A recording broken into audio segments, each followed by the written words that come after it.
that keeps this guild going too. Please remember that.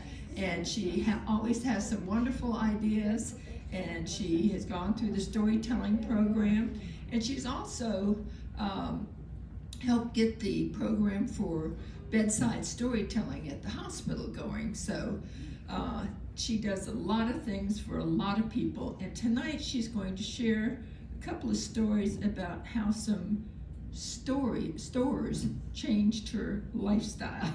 So, Betty Ann Palaha, ladies and gentlemen.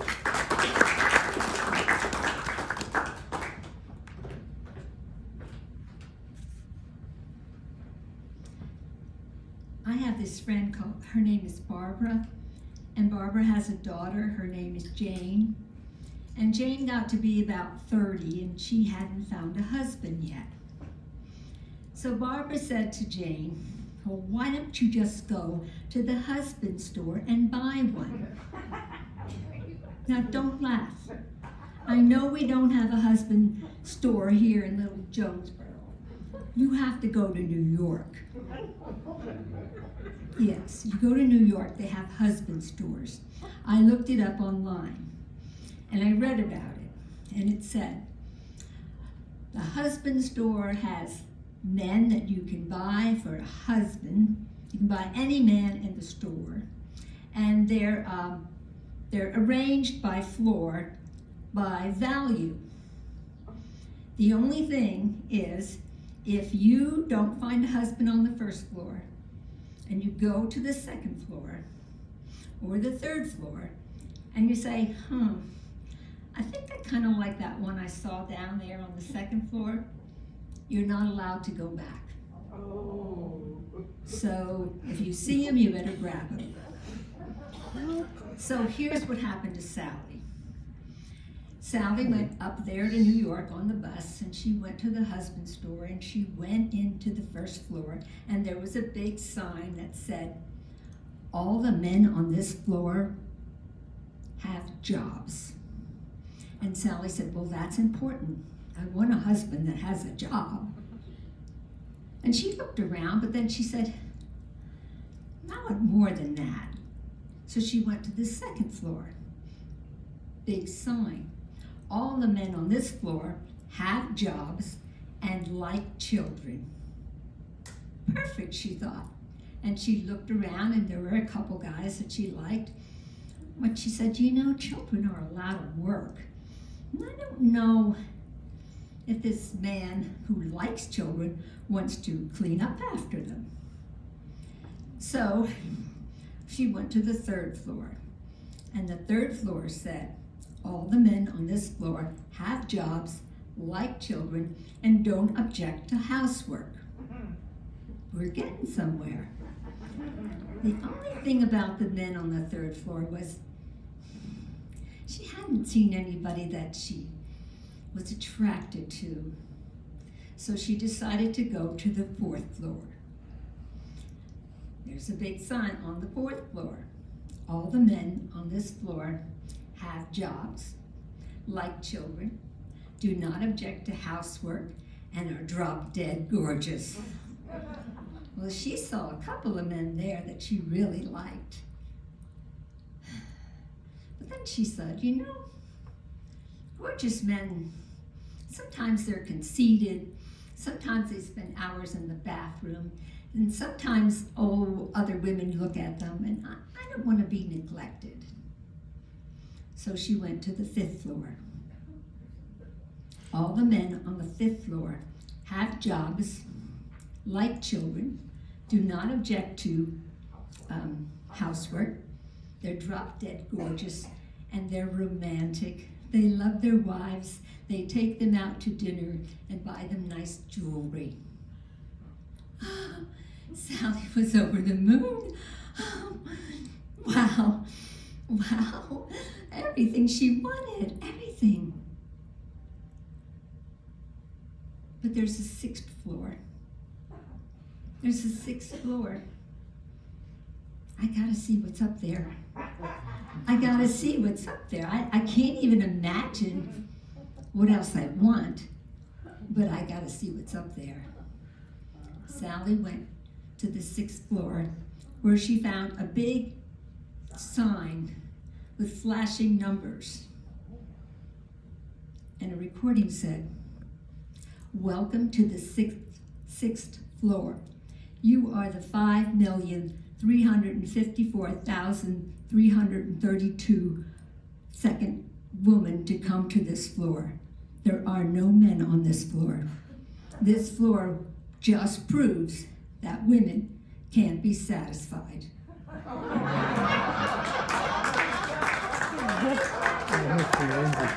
Well, guess what? I'm satisfied. I picked almost the first man that came along when I was 17, and as of Friday, I will be married 55 years to that man over there. And I'm not sorry. It's been a wonderful ride, and I'm really satisfied. But I can't stand up here and say that not once during the whole 55 years that I didn't once in a while think, well, what if I married somebody else? What would my life be like? What would that be like? What about if I married Kirk Douglas? Or what about the mailman? Or that gorgeous hunk from Lowe's who delivered the refrigerator? But you can't play with that thought because you don't know those men. You have to really know a man before you know whether or not you'd be happy with him. And for most of my life, I was a teacher, and 95% of the co-workers in my world were women. But in my 50s, we moved to Seattle, and I got a job at an engineering firm, and all of a sudden, 95% of my co-workers were men. And some of them were my age, and some of them were good looking. The first man that I had to work for was Philip. Philip was tall, nicely built, dressed really nice, wore tweed jackets with those leather patches on the bottom. He had salt and pepper hair and blue eyes, and get this, a British accent. Well, my boss said I was supposed to help Philip run a golf tournament. Well, I didn't know anything about golf, and I was worried that Philip and I would not get along, but I told Philip, I'm really sorry, but I want to help you, but I don't know anything. And he said, that's all right. All you have to do is find a course. He said, here's a list of 5. Check them out, find out when they're available, and whatever else you can find out. So I wanted to do a good job, and I made a spreadsheet. I had down the golf course, where it was, how many golfers, how many golf carts, whether they had a golf pro, whether they had a banquet room, what kind of food they sold, how much it cost, how far away it was from the office. It was beautiful. It was a thing of beauty. And I handed it to Philip. Philip didn't even look at it. He said, well, which one do you like? Of course I had an opinion. I said, well, I kind of like this one. He goes, okay, we'll do that one. Just like that. He took my word for it. Wow. And it was like that for everything. You know, I said, Philip, do you want to have chicken or do you want to have burgers? Well, what do you think? Well, I kind of like the burgers. That's easier. Fine, we'll have burgers. It was like that, on and on. And even when I made a mistake, one time I ordered 144 golf balls, and I didn't know that you were supposed to get a proof on the logo, and the logo was wrong. And I went to Philip, and I thought he was going to be angry, and he said, well, just call them up and see what they'll do.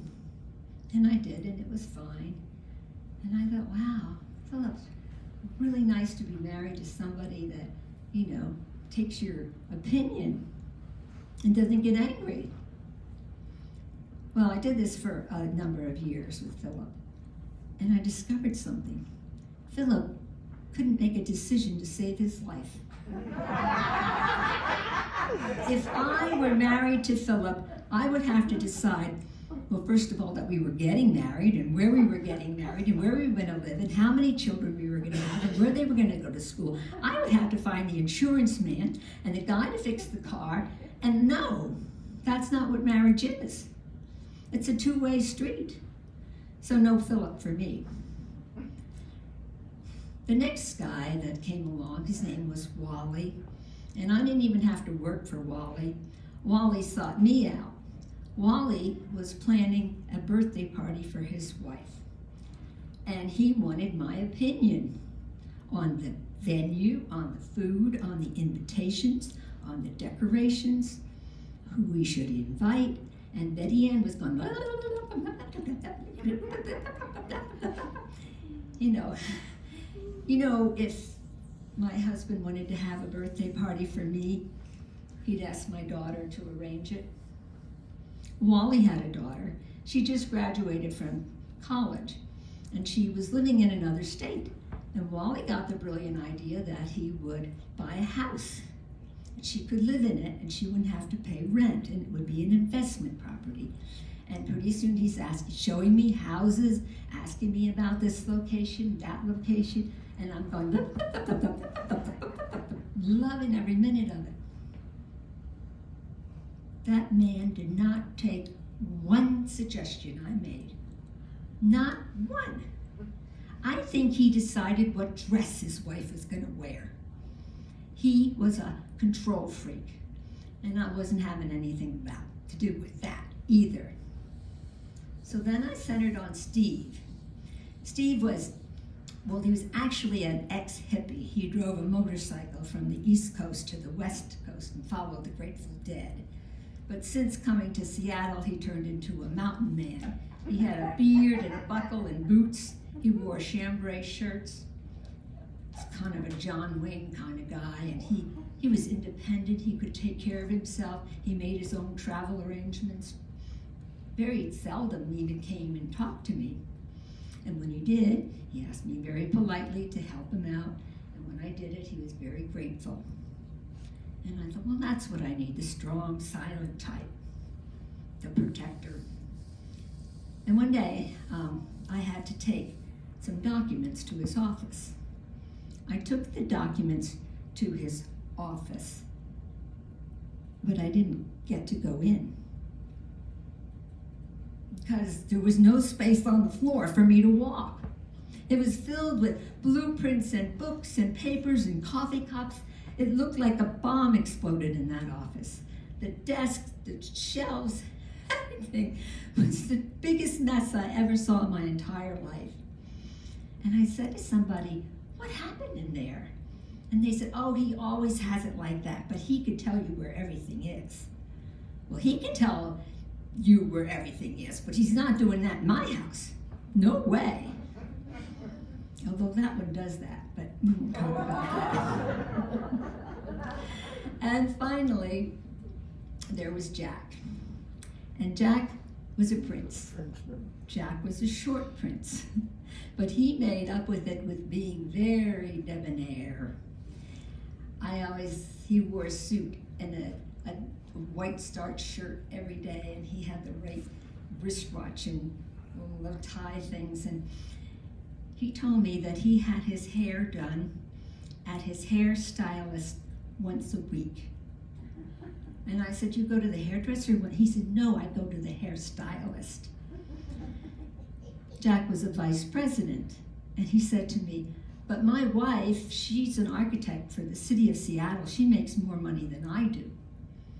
So Jack and his wife had a house in Seattle. They had a vacation home in Orcas Island.